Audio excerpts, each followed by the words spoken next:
எல்லாரும் என்ன செஞ்சு கொண்டு வந்திருக்கீங்க? நல்லா செஞ்சுருக்கீங்களே, ஒவ்வொருத்தரும் ஒவ்வொரு விதமாக செஞ்சுருக்கீங்க. நல்லா கம்மி. இந்த சோளக்காட்டு பொம்மையை எங்கே வைப்பாங்க? நீ சொல்கிறியா? சொல்லுப்பா. டீச்சர், இந்த பொம்மையை காட்டில் வைப்பாங்க டீச்சர்.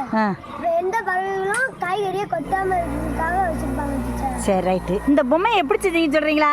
டீச்சர் நான் சொல்கிறேன். நீ சொல்லு. ஃபஸ்ட்டு வந்து ஒரு 2 குச்சி எடுத்துக்கணும் டீச்சர். ஒரு குச்சி இந்த மாதிரி நீட்டமாகவும் இன்னொரு குச்சி இப்படி நீட்டமாக வச்சுக்கணும் டீச்சர். அது ரெண்டுத்தையும் இறுக்கமாக நல்லா கட்டிட்டு இதுக்கு மேலே ஒரு சட்டையும் கீழே ஒரு பேண்ட்டையும் போட்டு அதுக்குள்ளே வேஸ்ட்டான துணியெல்லாம் வைக்கோல் இதெல்லாம் உள்ளே அமுக்கி நல்லா பின்னி வச்சுக்கணும் டீச்சர். அப்புறம் வந்து இந்த மேலே இருக்கிற குச்சியில் வந்து ஒரு பானையை போட்டு அதில் கண்ணு வாயெல்லாம் வரைஞ்சி வந்துச்சு. அவ்வளோதானே சார் நம்மளுக்கு சோளக்காட்டு பொம்மை ரெடி. சரி, நல்லா இருக்குது, சூப்பராக இருக்குது. வேறு எதுக்கெல்லாம் அதை வைக்கிறாங்க? சார் இந்த காட்டில் வச்சோம்னா கிளிலாம் சோளத்தை கொத்து விடுங்க சார். ஆமாம்.